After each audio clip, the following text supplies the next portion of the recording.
그쪽에 가서 공부를 해보려고 이민을 갔어요.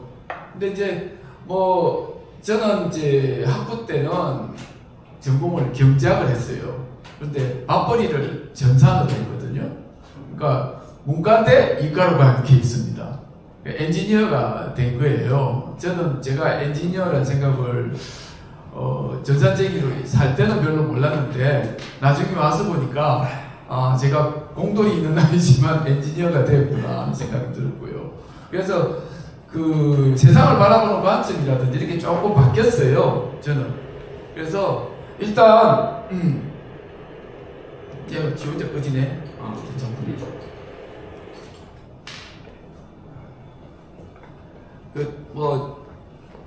일단 제가 그 전산쟁이다 보니까 그 하는 일이 프로그래밍이고 그 다음에 이제 맞벌이를 그 전산 컨설팅으로 지금 먹고 살고 있습니다.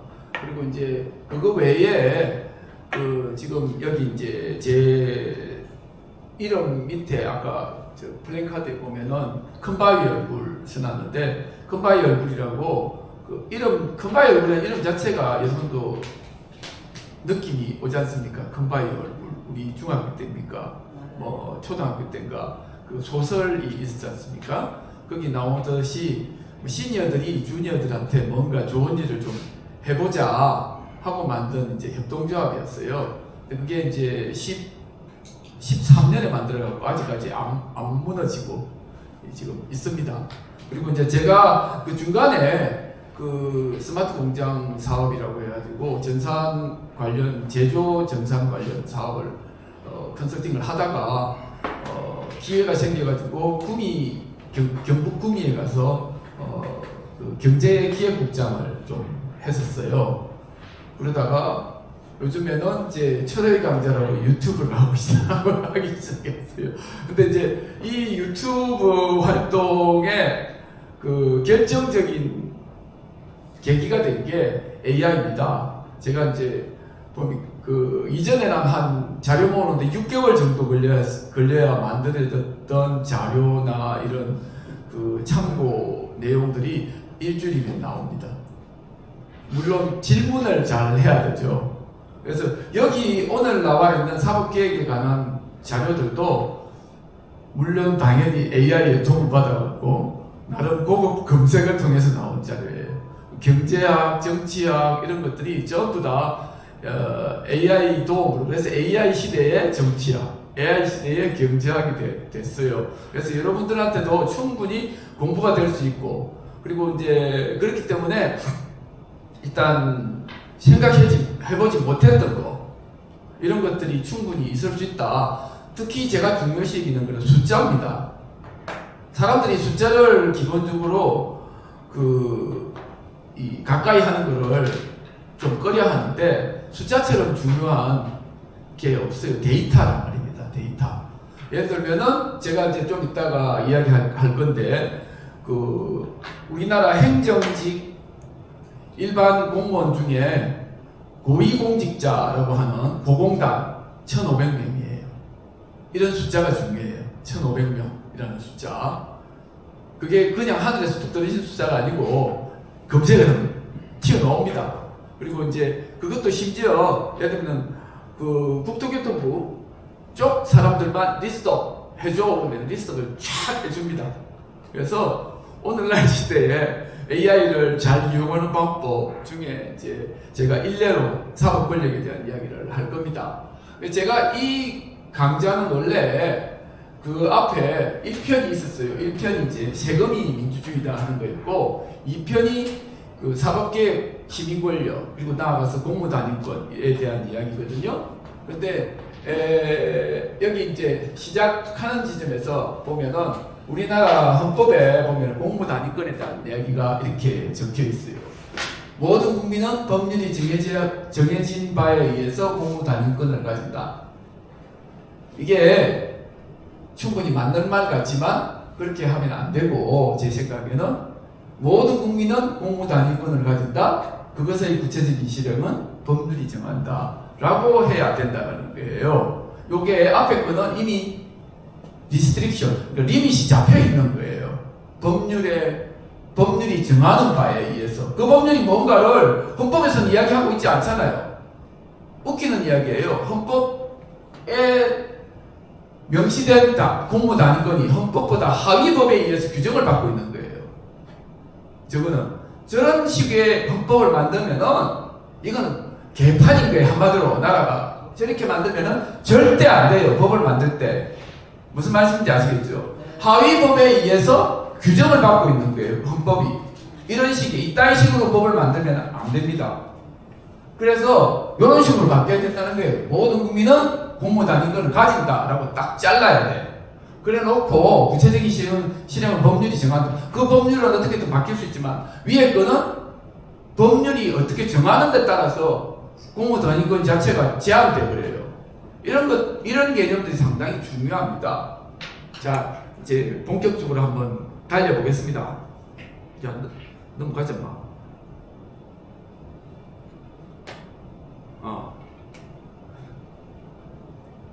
자, 이거는 이제 퀴즈인데요. 들어가기 전에 뭐 사람들이 지금 계속 오실 것 같지는 않지만 자, 1번 질문. 영국 공무원들 중에 왕실이 부여한 권위를 상징하는 하얀 가발 쓴 사람이 있어요. 이 사람 누군지 아시죠? 영국의 법관이나 변호사도 모자 가발 써요. 일단 법 쪽에 아까 법 쪽에라 표현하셨는데 법 쪽에 있는 애들은 다 가발을 써요. 그 판사만 쓰는 게 아닙니다. 판사만 쓰는 게 아니에요. 그러니까 이제 초점이 왕실이 부여한 권위를 상징합니다. 근데 재밌는 거는 영국의 재판에서 실질적으로 판사의 역할이나 변호사의 역할이 생각보다 많지 않아요. 우리하고 비교가 안 돼요. 나중에 나올 건데 배심제도, 치안판사제도 이런 이야기를 하면서 영국의 그 재판 자체가 정말로 민주주의제이구나 하는 것을 아실 수 있을 거예요. 두 번째, 우리 이제 국민참여재판이랑 우리나라도 뭐 배심 같은 거 하잖아요. 근데 이제 제가 배심 재판을 들어가 봤어요. 캐나다에서. 캐나디안 아닙니까? 저리를 들어가 봤는데 갔더니 공소장이 없어. 공소장이 없으면 어떻게 됩니까? 한번 상상을 해보십시오. 여러분 뭐 사건 할 때 보면 검사가 열심히 공소장 만들어갖고 제출해갖고 그걸 바탕으로 판사가 어쩌고 저쩌고 시작하잖아요. 근데 재판을 들어갔더니 공소장이 없어. 그럼 배심원은 어떻게 사건의 개요를 할 수 있어요? 배심 재판의 기본 방향은, 기본 틀은 있잖아요. 그게 하나의 연극과 같아요. 재판장은, 판사는 무대 감독, 배우는 변호사와 검사, 그 다음에 증인들이 다 조연들이에요. 그리고 관객은 누구냐? 배심원단. 앉아서 어떤 스토리가 진행되는지를 정인을 불러서 증거를 보고서 스토리를 만들어 가야 돼요. 앞에 어떤 전제를 깔지 않고 들어가는 거예요. 그러니까 아무래도 무조건 피고한테 유리할 수밖에 없죠. 정말로 유리해요. 많이 유리해요. 우리나라의 그 국민참여재판에서도 국민참여재판과 그렇지 않은 재판에서 무죄 확률이 훨씬 높아요. 자, 그 다음에 영국에서는 일반 시민, 중요한 게 일반 시민입니다. 이거 그 로스쿨 나온 사람 아닙니다. 변호사 아닙니다. 일반 시민이 재판을 맡아서 진행하는 치안 판사 제도가 있는데 전체 형사 재판의 몇 프로를 담당하고 있을까요? 하는 질문인데 답을 말씀드릴게요. 95%를 담당해요. 아시겠습니까? 1심의 95%를 얘들이 다 해요. 나머지 5%만 배심 제도에 들어가서 그걸 이제 크라운 코트라고 그래요. 크라운 코트에 가서 결정을 봅니다. 중범죄의 경우에만. 그것도 거기가 이제 배심원 재판입니다. 그러면은 판사 혼자서 하는 거는 거꾸로 말하면은 영국은 없다고 생각해도 되는 거예요. 무슨 말인지 아시겠죠? 자, 네 번째네. 일반 행정직 고위공무원, 고공단, 아까 1,500명 잠깐 이야기 드렸잖아요.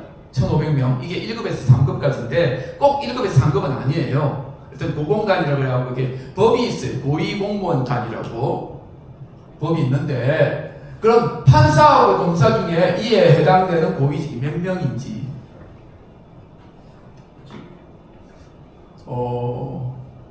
제가 생각할 때 법원에는 2,000명, 검찰에는 1,000명 이상이에요. 너무 많이 잡으셨어요. 2,500명 아닙니까? 근데 이제 초고공단이라고 할 수 있는 1급 대우를 받는, 나중에 나올 거예요. 1급 대우를 받는 판사, 검사는 한 200명쯤 돼요. 200명. 법원에서 130명, 판사 200명, 판사 130명, 검사 한 그 나머지 한 해가지고 70명, 60명 돼가지고 한 200명쯤 돼요. 근데 걔들은 1급은 고공단과 같이 재산 등록을 해야 돼요. 1급만.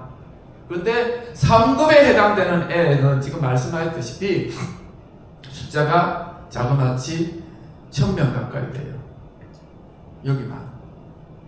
그러니까 일단 규모가 나중에 이제 예산도 잠깐 나올 건데 법원 판사, 검사가 몇 명 되죠? 규모 자체가 얼마 안 되지 않습니까? 하는 일도 별거 없는데, 행정직이라는 게, 일반 행정직이라는 게 전부 다를 말하는 건데, 우리 행정. 거기에 비하면 진짜 너무 많은 거예요. 그 다음에, 이거, 우리나라 행정공무원 중에 임명직이 몇 명일까요? 임명직이 한 130명에서 150명 정도? 제가 잘못했나? 한 200명쯤 되나? 어쨌든 그 숫자에 별로 많지 않아요, 생각보다. 근데 이게 뭐가 문제가 되냐면은 나중에 이제 임명직 말고 또 선출직, 우리나라 선출직이 거의 없어요, 또, 여기는. 심지어는. 일반 행정공무원은 대통령만 선출되고 나머지 선출 안 하죠. 그런데 미국 나중에 이제 이야기할 거거든요. 미국 공무원 제도 잠깐 나올 건데요. 미국은 주지사 뽑을 때 부주지사를 같이 뽑는 경우도 있고요. 그 당이 달라질 수도 있는 거예요. 심지어는 원칙적으로 보통은 이제 같이 뽑히지만 현실적으로 그 다음에 주 법무장관을 뽑아, 주 재정장관을 뽑아, 선출을 해요. 선출을. 그런데 심지어는 당이 다를 수도 원리적으로는 있는 거예요. 그런데 보통 이제 같이 뽑히지만, 근데 선출직이라고 임명직은 다르잖아요. 선출한 사람이 임명을 하면은 임명직이지만, 일단 선출직은 표에 의해서 결판 나는 거잖아요. 그 사람은 임기가 예를 들어 부지사를 주민들이 뽑았다고 치보자고요. 그러면 주지사의 말 들을 필요가 없어. 자기를 뽑아준 사람이 따로 있으니까. 임명직과 선출직은 그래서 차이가 나는 거예요.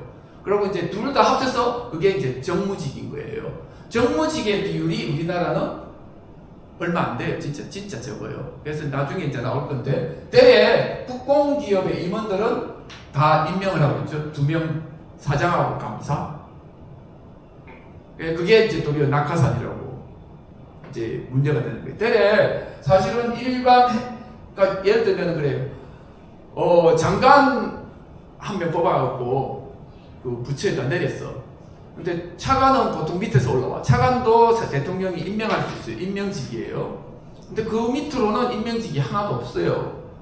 근데 생각해 보시면요, 그 독일 같은 경우, 뭐 예를 들면 사회당하고 녹색당이 둘이 같이 집권을 했어. 근데 환경부를 녹색당한테 줬어. 그러면 환경부를 녹색당이 딱 받자마자 장관, 차관, 국장 쫙 다 녹색당 사람이 들어가서 일을 해요. 임명직으로 다 내려가지고, 여기 우리가 말하는 고위공무원단 수준에서는 전부 다 녹색당 사람이 가가지고 일을 하게 돼 있어요. 우리는 보면은 1명 내지 2명만 임명직이고, 여기 임명직이 중요하지 여기 임명직이 중요합니까? 사실 뭐가 중요한데 그 다음에 이제 요거는 나중에 이야기를 할 건데요. 전번에 우리 정병문 선배님이 보안관이 뭐니 하고 묻길래 이제 넣어봤어요. 보안관은 그 카운티에서 카운티 주민이 뽑은 경찰이에요. 근데 경찰 책임자입니다. 카운티 수준에서. 그리고 걔가 임명하는 밑에 경찰들이 있을 수 있어요. 보안관 생각보다 셉니다. 보안관이 지역의 경찰서장이에요. 근데 그걸 누가 만드느냐? 뽑아. 그리고 보안관만 뽑히는 게 아니고 주 단위의 주 경찰국장도 뽑아. 주 법무장관도 뽑아. 다 뽑아요. 미국 같은 경우는. 특히 지금 말했던 부분은 거의 안 뽑는 주가 없어요. 자, 본격적으로 이제 질문들을 했고 이제 그 다음 거 넘어볼게요. 이거 이제 아까 영국 판사 복장이에요. 이제 이거 뭐 짧게 말할게요. 가방 입고 법복 입고 그리고 이제 이게 시작이 영국에서 이게 사법 시스템 자체가 왕권하고 밀접한 관련이 있어요. 그런데 시스템은 왕권과 관련이 있지만 현실적으로 거기에 그걸 전면적으로 부정하는 게 배심제도예요.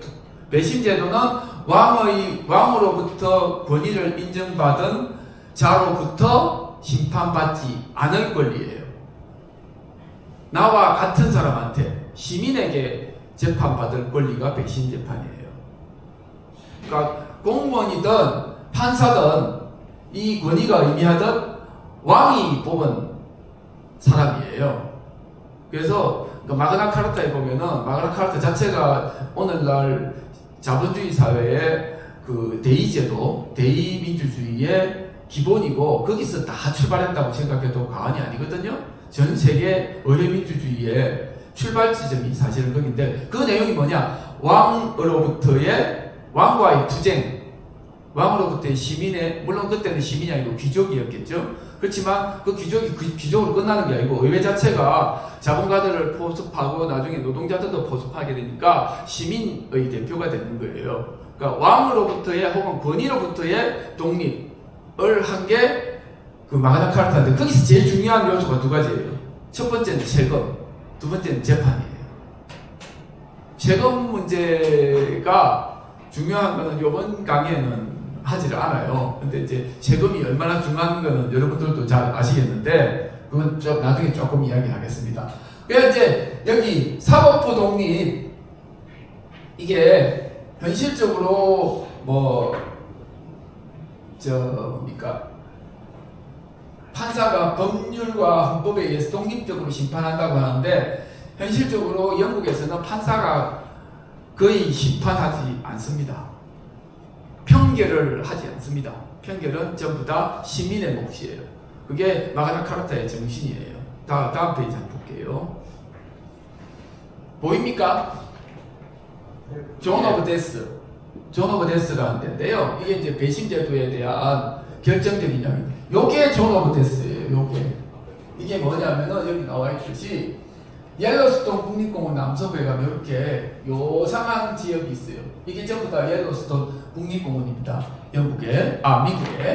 그래서 이게 이제 아이다호에 속하는데 요 지역은 묘하게도 이쪽은 와이오밍이고 이쪽이 아이다호가 그럴 거예요. 근데 이 지역에 아무도 안 살아요. 이쪽에 아무도 안 살아요. 그러다 보니까 이런 이야기가 생깁니다. 이 지역에서 50제곱마일 이 지역에서 발생하는 살인을 포함한 심각한 형사범죄는 이론적으로 법정에서 인정될 수 없습니다 라는 말이 나와요. 이게 무슨 소리냐면요, 여기 이제 미국 헌법에 저는 말이 있어요. 피고인은 범죄가 저질러진 주 및 지역의 공정한 배심원단에 의해 신속하고 공개적인 재판을 받을 권리를 누린다라고 되어 있어요. 근데 저기 문제가 뭐냐? 저기 배심원단을 꾸릴 주민이 안 살아요. 주민이 없어요. 그래서 이 지역에서 저질러진 범죄에 대해서는 해당 주민들로만 구성된 배심원 앞에서 재판돼야 되는데 여기 사람이 안 살아. 그래서 배심원단을 구성할 수가 없어.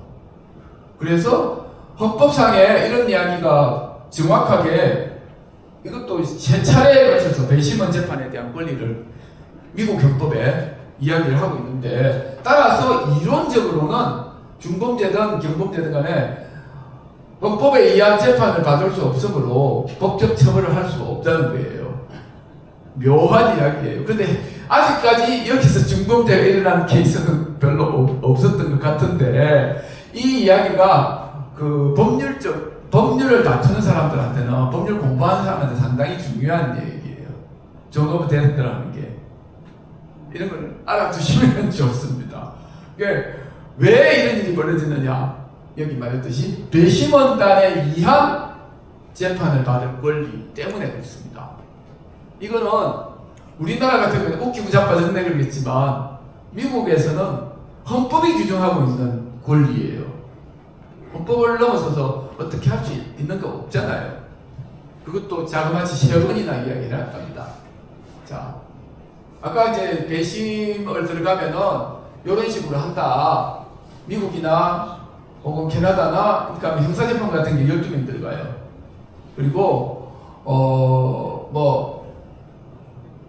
배심원단이 하는 일이 증거를 듣고 사실관계 판단해서 유무죄를 하고, 그 다음에 선정될 때도 무작위로 선정되고, 그리고 대래 흰둥이 한 40대, 50대 된 사람이 많이 배척당하기도 해요. 레이시즘에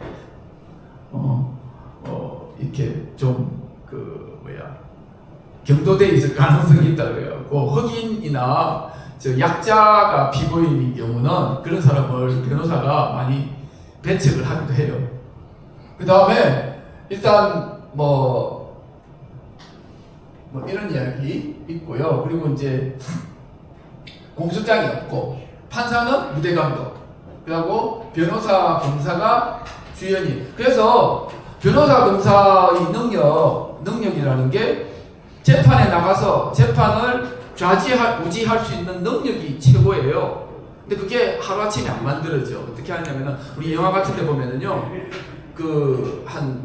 주임 판사, 주임 변호사, 부장 좀 따지자면 변호사가 하나 앉아있고, 그 다음에 주로 열심히 싸우는 변호사가 하나 있고, 그 다음에 새끼 변호사가 하나 앉아있는 이런 시스템이 돼요.